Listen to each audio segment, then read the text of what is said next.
Thanks for listening to this podcast of Trending with Timmerie. If you haven't already subscribed, please catch us wherever you love to listen to your podcast, from the relevant radio app to Apple, YouTube, you name it, we are there. And if you listen on Apple Podcasts, please be sure to go and give us a 5-star review to help other people discover the podcast.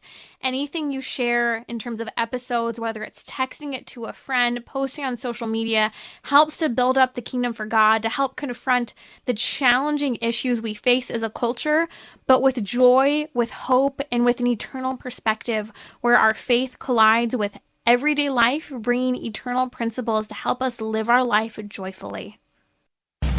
So, what's trending? Bridging your Catholic faith with your everyday life. You're listening to Trending with Timmerie on Relevant Radio.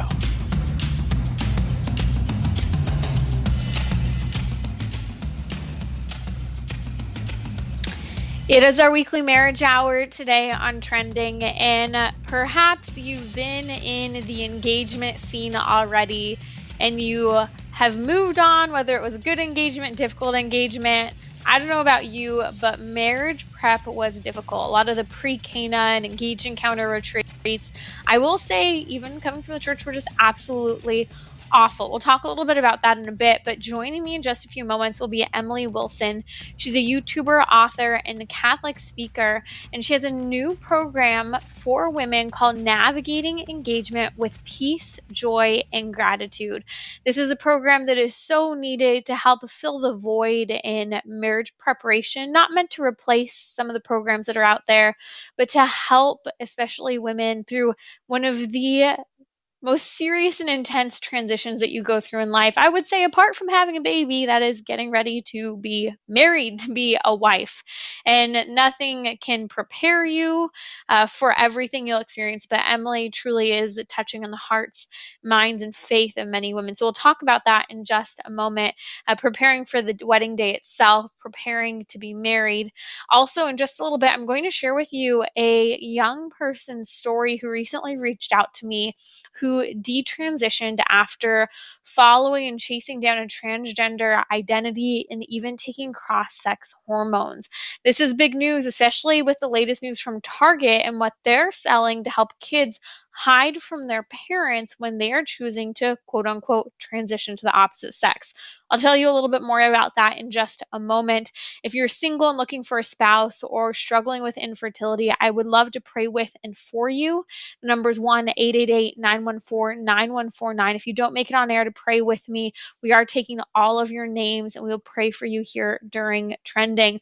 Also, we continue to take the heated abortion questions in anticipation of the overturning of Roe versus Wade.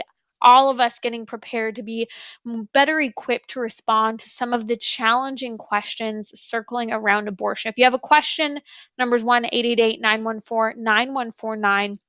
Or you can also ask your question live now on Instagram at Timmerie, Timmerie. Joining me now is Emily Wilson. She's a YouTuber, author, and Catholic speaker. She especially touches the hearts and minds of young women today in the dating scene and in marriage, and especially with her new program as women are preparing to be wives. She has a new program called Navigating Engagement with Peace, Joy, and Gratitude. And she's here to discuss with us preparing for the wedding day, preparing for the wedding night, but also keeping the right focus during this season of engagement. Emily Wilson, welcome to Trending. Thanks so much. It's such a delight to be here all the way from California. My beloved California, you mock me. You're probably enjoying lovely weather that is not humid there in Southern California. It's true. It's 75 and sunny and nice and clear. We love it. I digress. This is why we need to go back to San Diego. I always say prayers for us. We're working our way back. I'm a California transplant in the Midwest right now and sorely missing it. Okay, so Emily, I want to talk about your new program. Navigatingengagement.com is where you can find it. It's a series that women can pick up if they find themselves in that season of engagement. Can you tell us a little bit more about the program, especially, and we can talk about this a little bit later, especially with the void there is today in good marriage prep programs, how this is meant to aid but not replace? For sure. So, yes, that's a huge problem. This is specifically for women, for brides to be, during the engagement process. So, you've been engaged before, and women talk about being engaged. There's a lot that goes on during engagement. It's such a busy time with so many boxes to check. You're like, checking all the wedding planning things and checking off your marriage prep. And I've really felt for myself and for many other women that I talk to, like they just get lost in the shuffle of all of that it's really hard to focus on your heart and your soul and what's going on internally, like focusing on the heart, your spirit, thinking clearly, making clear decisions, as well as navigating really what's important during the wedding planning process. I felt like many women didn't know how exactly to do that, right? Like you get engaged and it's this big change, but you really think like, how do I actually be engaged? Like, how do I be a great fiance? How do I like do my normal life with work and, relationships or studies or whatever it is, but also plan a wedding? I wanted to help women practically do that, ultimately to help them have peaceful engagements, because there are many like stressors in engagement, and I wanted to help women have peace, as well as the fact that you said, marriage prep in a lot of places isn't so great. And I talk to women across the board. Right. Some are like, oh, our marriage prep is so great. And some are like, we met for 2 days and that's it. That's all the guidance I got during engagement. And I was Right. like, that's so sad. And we need to do something. Women need proper guidance through engagement. And that's why I created this for women and for the church. And it's so distracting with everything from planning flowers to picking up rings and having your timeline for the wedding itself and the drama that can surround it and stress. But then the reality is that an engagement is meant to prepare you to become a wife. And so you're touching on something that I think few people are receiving benefits from, and that is making that actual transition. And like you said, marriage prep is sort of a mess in and of itself. I remember I went on an engage encounter one or a pre-Kina 1 day event, and then we also had to do an engage encounter like weekend long event run by the same people.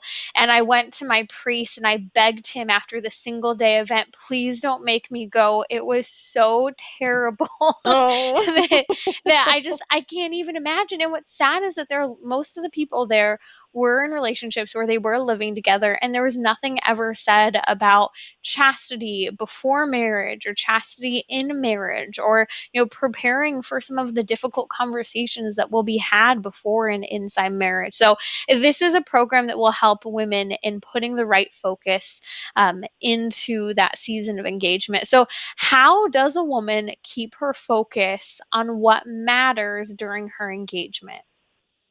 that's a very good question. The second video in the entire series is called Where is Your Focus?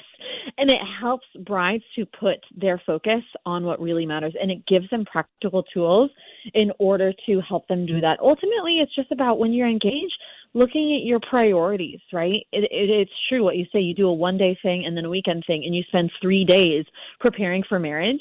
And think of how many hours couples spend planning for the wedding, like thousands of hours of meeting with your cake person and meeting with your florist and researching things on Pinterest and all of these things. It's really like, where am I putting my time in my engagement? Is it just like watching, different things and just reading articles about the best flowers to have?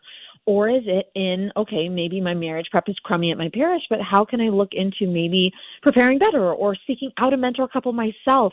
Really like looking prayerfully at like, okay, it's good to plan the wedding with gusto and with joy. It's an amazing thing and fun thing to plan a wedding. But am I letting that take over the whole experience and the process of my engagement? Or am I finding a good, putting priorities in place where that's not the end all and be all or the main event? The main event is looking at marriage and walking through engagement in a healthy, sensible way. And so you mentioned prayer and you mentioned even finding a mentor couple. What else can help keep you in the right mindset?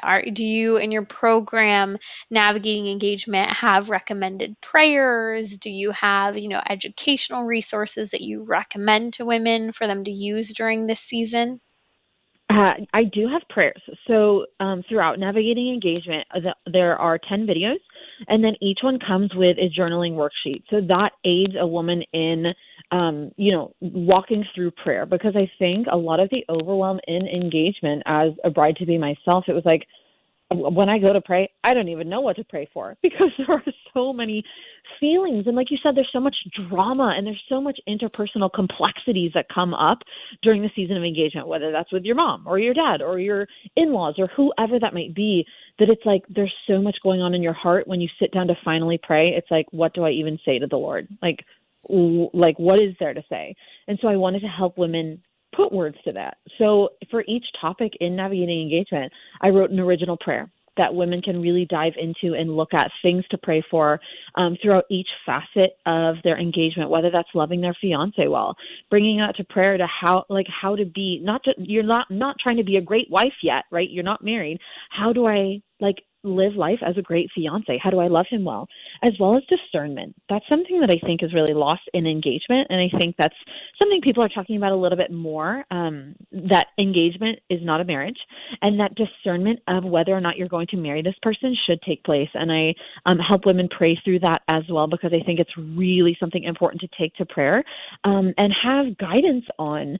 So overall, a more prayerful process is what I'm hoping we can help just brides to be in the church have. In the midst of the overwhelm, in the midst of the planning, how do they pray about this? How do they invite Jesus into the process of engagement? Because that changes everything.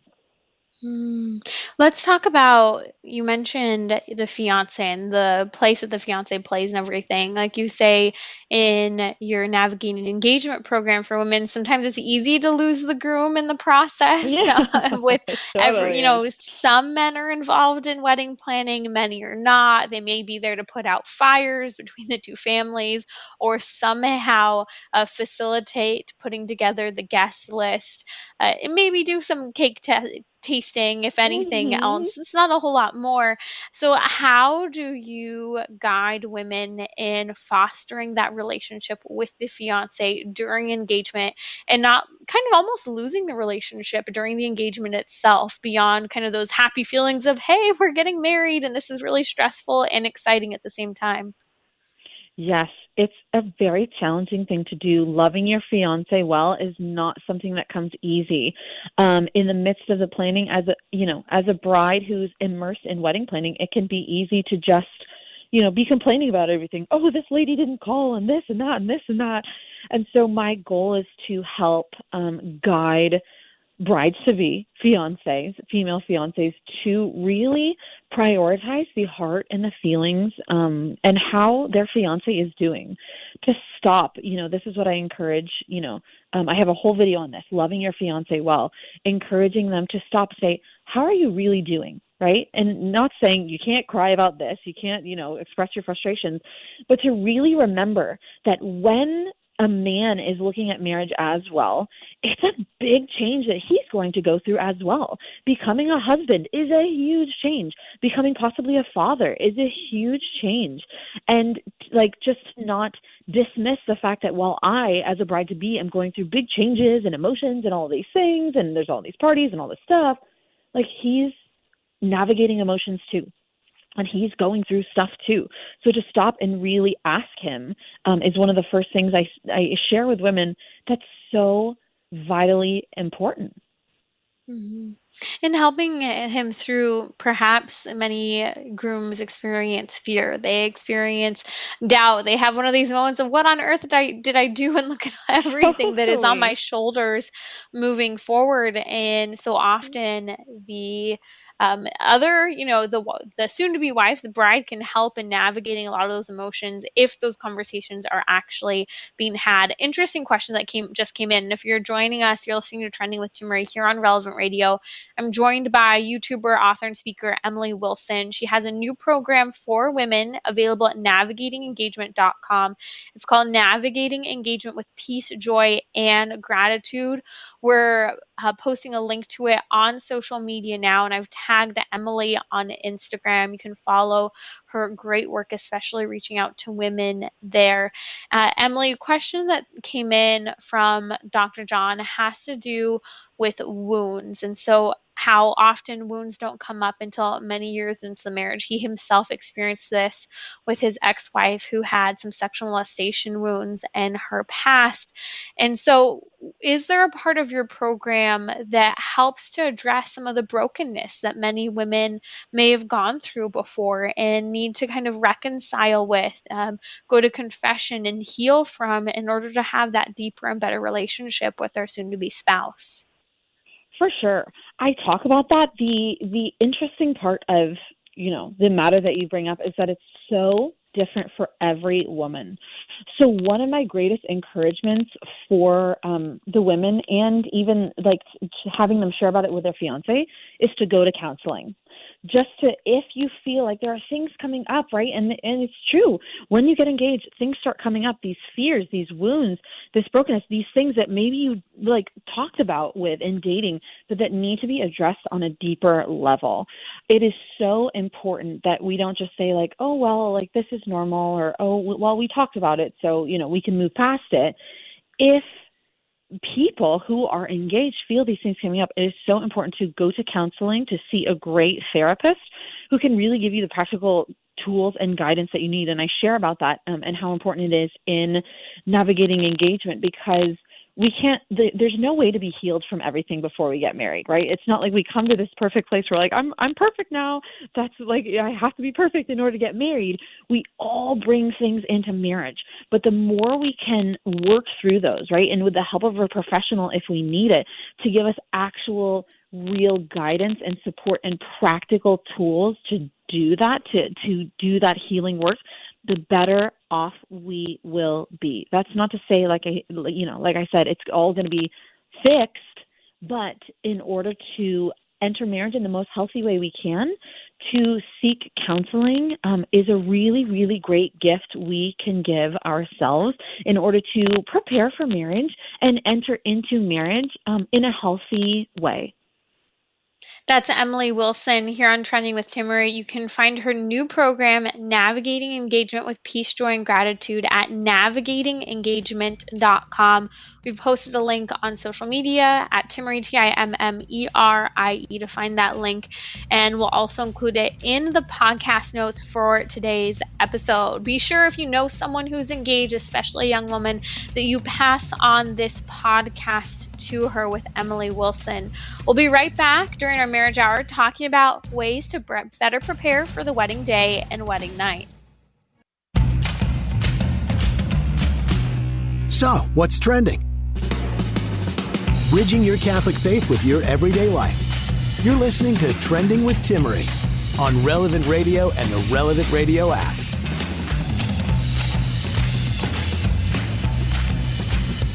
It's our weekly marriage hour today on Trending. If you have a question, the number is 1-888-914-9149. We're going to be telling you a story of an individual who detransitioned after being ushered into a transgender identity. I've been receiving messages from this person, and I want to share a little bit of their story with you. We'll also take your questions circling around abortion in the midst of the heated debate we are in nationally. Join me now during this marriage hour, as always, talking everything from dating and relationships to the end goal of marriage, is Emily Wilson. She's a YouTuber, author, and speaker.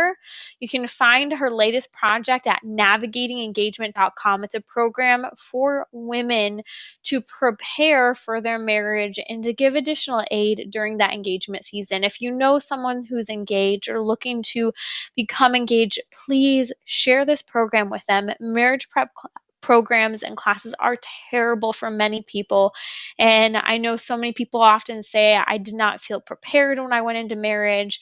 I knew, very little about what to expect. And two of the topics I want to dive into with Emily today in preparing women for marriage is preparing for specifically the wedding day, as well as a topic not often discussed, and that is preparing for the wedding night.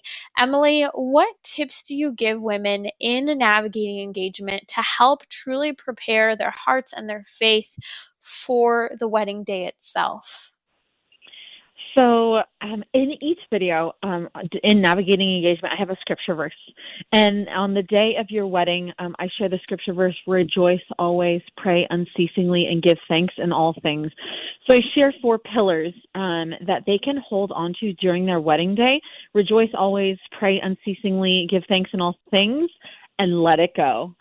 Sharing with them that, like all things in life, the wedding day isn't going to be perfect, and there are going to be things that get out of hand. I don't know if your wedding day was perfect, but mine certainly wasn't. Did you have anything go wrong on your wedding day?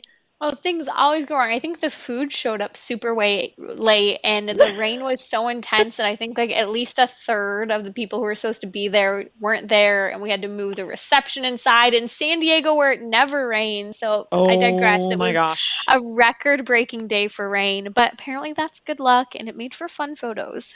Okay, I love that, but it's true. You plan for so long, and that's one of the things I felt very out of control of the outcome on that day. You plan for 6 months, 11 months. We had an 11-month engagement. And on that day of when things are wrong, you're like, wait, but I planned for this for 11 months. Like, it's all supposed to go according to plan, and it never does. Maybe for some people, but I've never talked to a bride who was like, oh, yeah, this went wrong, that went wrong, and that went wrong. So, like, helping women come into a posture of surrender on the day of their wedding, not only to the sacrament they're about to enter into, but to the way the day unfolds is very important to me, because I think that helps brides have more peace on their wedding day. And a peaceful bride is a beautiful thing. A bride who's like going in a million different directions, stressed out of her mind, is not like, that's not what you want or hope for a bride on her wedding day. So sharing about having a wedding day filled with peace is really important to me, because I think when a bride's heart is postured on a wedding day, and it's filled with peace, it really flows to everybody else. I think when a bride is really anxious and stressed and super wound up because of a lot of, things that might be out of her control, that like indirectly goes onto everybody else, because we want a bride and groom to feel peace on that day, and we want everything to go right for them. But when, I can help a bride posture her heart in that surrendered way, I think it really impacts the whole entire day. And not only that, it impacts the memories a bride will have of her wedding day, because I talk to a lot of women who say, I don't really have happy memories of my wedding day because I was so stressed, and this went wrong and that went wrong, and it really threw me off. So helping women know how to not let those things derail their peace of heart, mind, and spirit is really important to me. And the reality is, like you said, a lot of things do happen. A lot of tense moments Yes. certainly occur. Things can go wrong. And I remember something someone had told me a number of times before I got married is during that wedding day, just take a moment to pause and take in the moment, especially in the middle of mass, especially at points during the reception. And I'm so glad that I was told that, because there were a lot of moments where I paused in the midst of everything that was going on and just looked at what was going on, having that opportunity to be prayerful, to be grateful, to actually see, your new spouse in front of you, because it's so easy for the day to just go like that, and you can't believe it's already over. You're both Mm-hmm. thankful and a little surprised by how quickly it happened. So I think that True. these tips and moments of preparation, like you said, rejoicing always, praying unceasingly, and letting go. What was that fourth one that you included in there? Give thanks in all things. So, for example, like giving thanks in all things, taking a grateful heart into your wedding day. Whatever man walks you down the aisle, whether that's your father or some other man, like encouraging brides before you take his arm, like give thanks, like recognize the moment, what's happening. Give thanks to God for this man that's standing in front of you who's about to walk you to your groom. Little things like that help you not like coast through the day, but be really intentional. Like you said, looking around. I encourage them, look at all your bridesmaids as they're getting ready, and just like say, Lord, thank you for the friendship that these women have offered me. up to this moment for so many years. Like, thank you for the friends that they've been. Just really helps like be intentional, like prayers of thanksgiving throughout the whole entire day. And it was such a special time, my two sisters and I having that time together before the wedding to just prepare and enjoy that time that you'll really never have back once you're married. You have time together, Hmm. but not in the same way that you did prior to being married. I know my sister and I especially savored that because we were married 2 weeks apart. So it was a big transition time for both of us as well.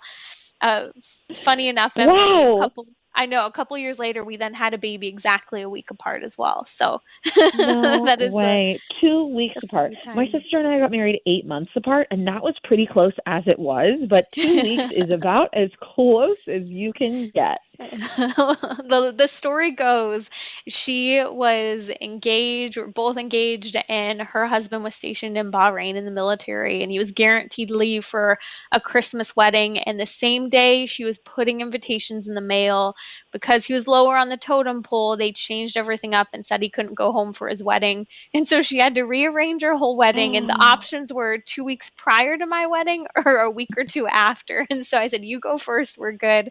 And it made for a very fun couple weeks. And the people who didn't show up at my wedding went to hers, and vice versa. So you almost got to visit with your wedding guests when you otherwise wouldn't have gotten to visit with them the same way at your own wedding. So it worked out really well. Okay, that's really fun because yes, at your wedding you want to talk to everybody, and the reality is that you don't get to talk to them, very much at all. That's so much fun.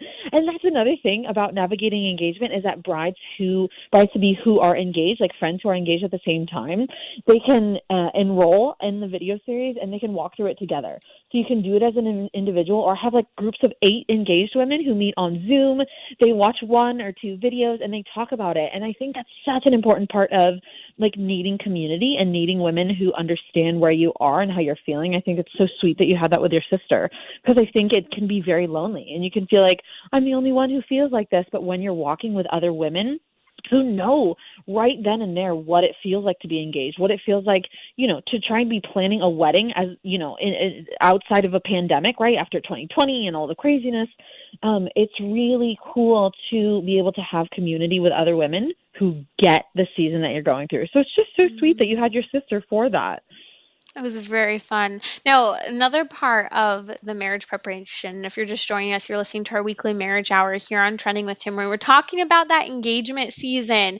Maybe you had a great engagement, difficult engagement. Will help someone out who is getting ready for that season to become engaged or are in the process of their engagement moving toward marriage.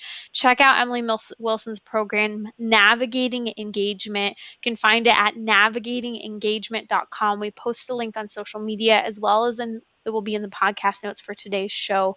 You can subscribe, Relevant Radio app, or wherever you catch your podcasts.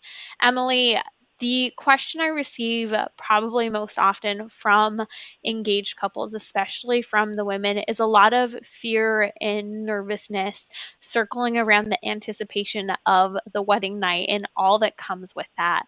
And I find Hmm. that many women are experiencing a lot of fear of inadequacy. And Okay. I'd like to kind of hear your approach in helping women to prepare for the wedding night.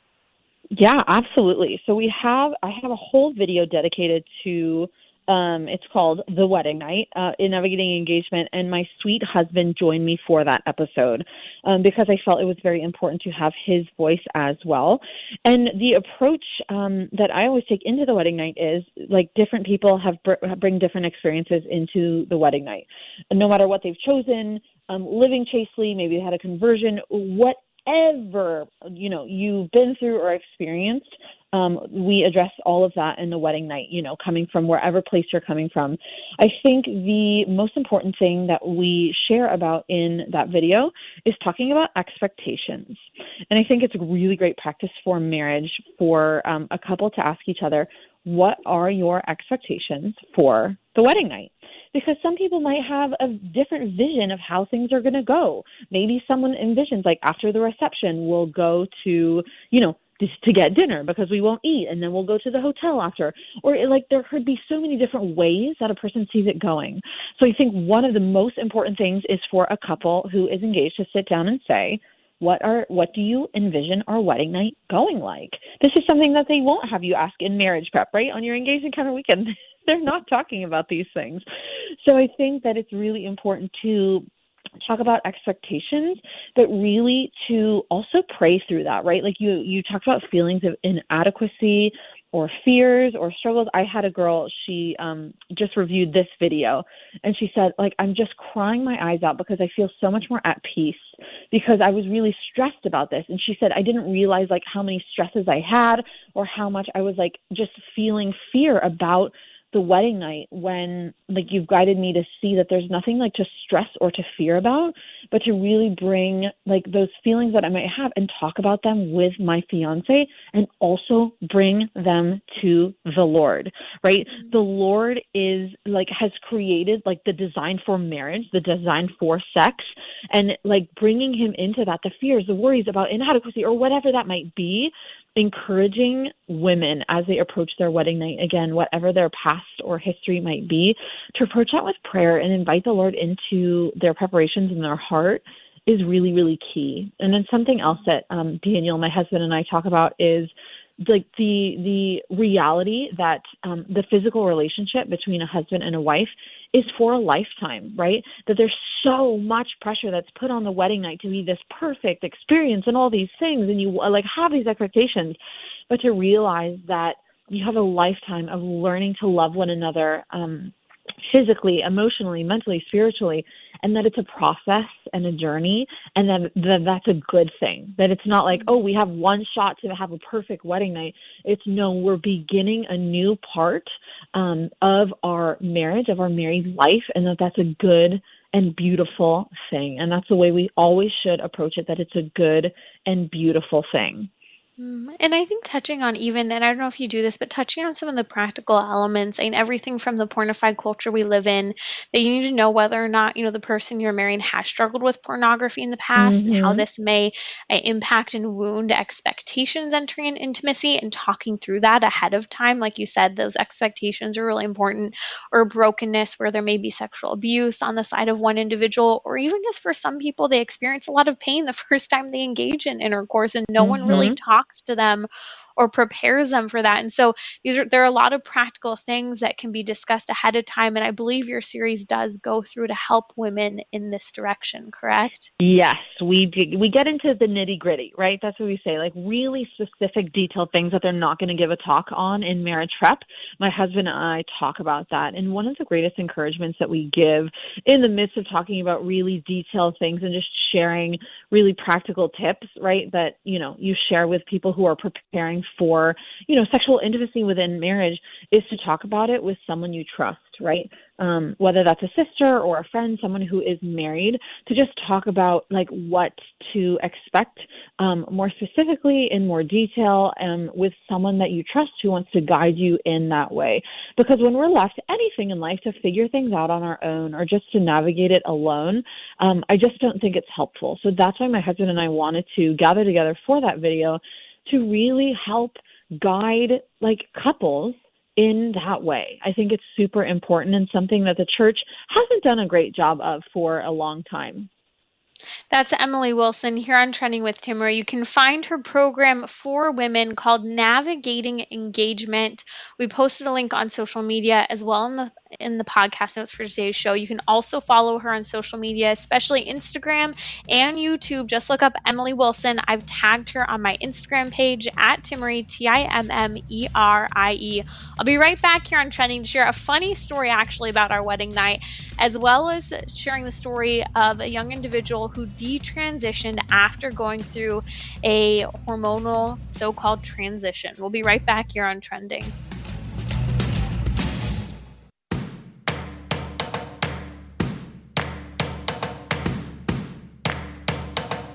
We're talking about what you're thinking about. You're listening to Trending with Timmerie on Relevant Radio and the Relevant Radio app.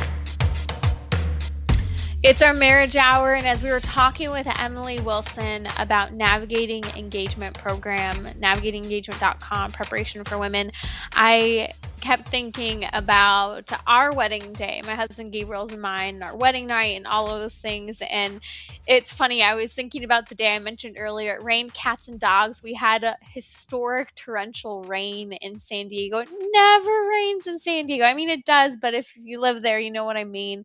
And it was crazy. We were hydroplaning on our way to the wedding. The valet didn't have any umbrellas. I gave them my umbrella as we were getting out of the car and said, "Here, use this." They were just drenched. It was a day absolutely to remember. But the funny part that actually not a lot of people know is that my husband was actually sick as a dog on our wedding day, along with his best man. His best man was literally sweating bullets throughout the entire wedding reception.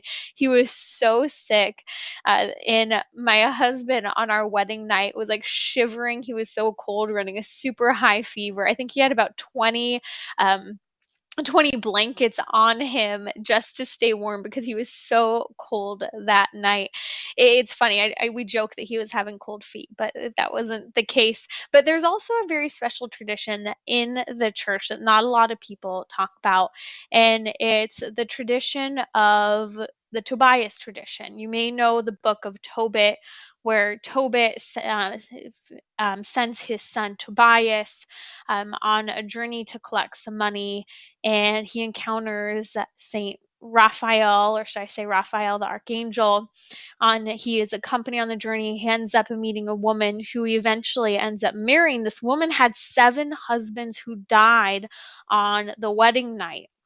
And she was about ready to just commit suicide and end it all. She thought something was wrong with her. Long story short, there's this beautiful tradition in the church of following in the steps of the tradition of Tobias, who, because he knows the history of his bride on their wedding night, he says, instead of consummating the marriage, why don't we pray tonight and we'll rise up in the morning? And there's this tradition in the church of reminding ourselves that faith is at the heart of our marriage. It's at the heart of our relationship with our spouse, that marriage is a vocation, it's a sacrament, it's sacrificial love. And so that prayer that can enter into that wedding night to give time and ease into the intimacy that can occur within the context of marriage. And I think that that's a very beautiful tradition. I know a lot of my friends and I, it's something we all chose to do from college, and it's something that worked out really well when your spouse has a high fever on your wedding night and is shivering. But you're listening to Trending with Timmerie here on Relevant Radio. Always the fun, real stories here on Trending. But I wanted to share with you the story of a young person who recently wrote to me about their own story of experiencing transgenderism and depression. And I use vague language because I don't know if this person is a boy or a girl. I don't know, because sometimes you look on social media and it's ambiguous. Cartoon characters, and people have locked down social media accounts, and so without prying, I don't know if this person is a biological male or a biological female, and so hence my they or generalized terms that we should use when we don't know if someone's a man or a woman, not when we're trying to pretend not to be a man or a woman. But this story is relevant, and the reason why is because Target has recently partnered with a company to help children hide from their parents that they are choosing to quote unquote transition to the opposite sex, that they are choosing to live out a transgender identity. So, what Target is doing, it's officially been announced that they are selling chest binder bras and packing underwear. Now, notice it's interesting because they're specifically targeting this to women, because there's a trend, and not just a trend, but a monetary financial business centering around the droves of actual young women, high school and college adolescent age, who are choosing to transition to so-called being boys. Now, in this process, the common things that are done are women will wear chest binders, which are extremely harmful for young women or any women. It can cause severe back pain, shortness of breath, and even cracked ribs, which are just a few items on the low level, causing anxiety, fainting, and any number of other issues, which is extremely concerning when transgenderism usually tends to already be some level of anxiety and depression and other um, co co-diagnoses, co-mental illnesses prior. So adding a physical impact is extremely harmful as well. So anyways, Target is helping to sell these chest binders so that a kid can just say, oh, what, mom, it's a sports bra from Target.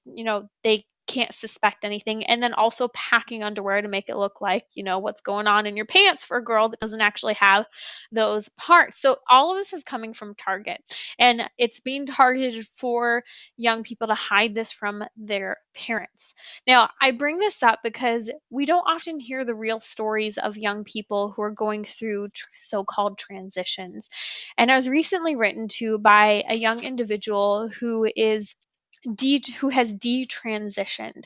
And I don't know if this is a boy or a girl. They're sharing their story, hence the gender neutral language, because I don't know, and that's appropriate in this context.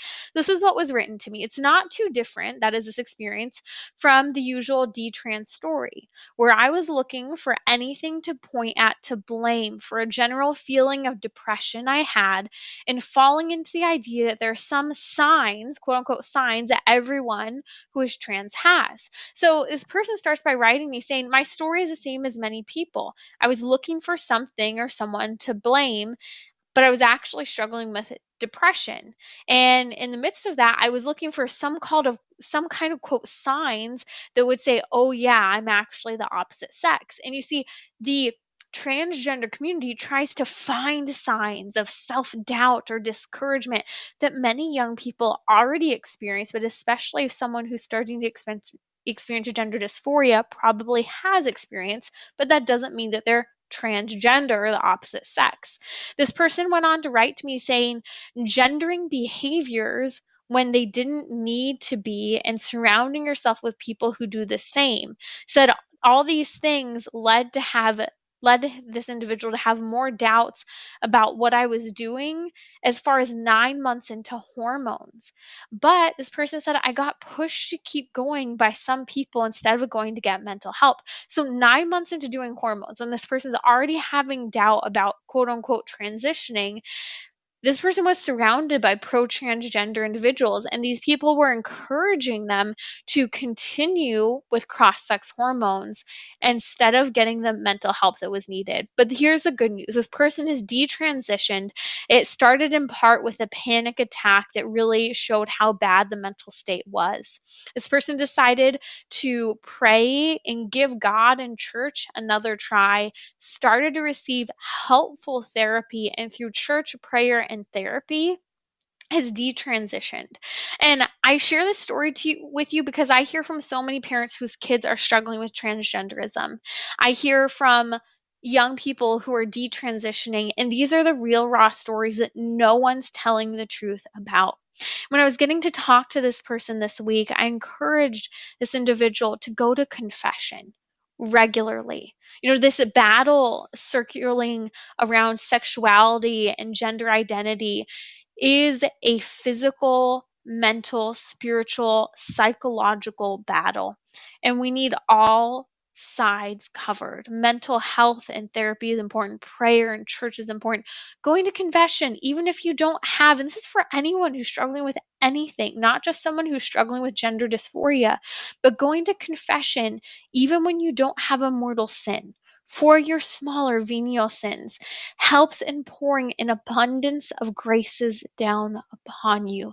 Graces, sanctifying graces that we need to fortify us and protect us in the culture and the world we live in, and in the midst of the weaknesses that we have and are striving to overcome. And so, if you're struggling, or if you know someone who's struggling with gender dysphoria, help them in turning to God in prayer. Help them in getting the true mental help resources and therapists that will help them, that won't encourage them to transition to the opposite sex and engage in harmful chest biting, cross sex hormones, or what isn't even possible, so-called sex changes. It's not possible to change your sex. You can manipulate matter, you can't change reality. So this is the truth that matters. And just a couple thoughts that I think are really important when we're sharing stories like this. Transitioning to the opposite sex does not make anyone happier. It actually, did you know this? It increases the likelihood to commit suicide. Now, I know that the pro transgender movement is trying to say otherwise, claiming that people will be suicidal or be bullied and it's a stigma and that's why they're experiencing suicide. It's actually not the truth.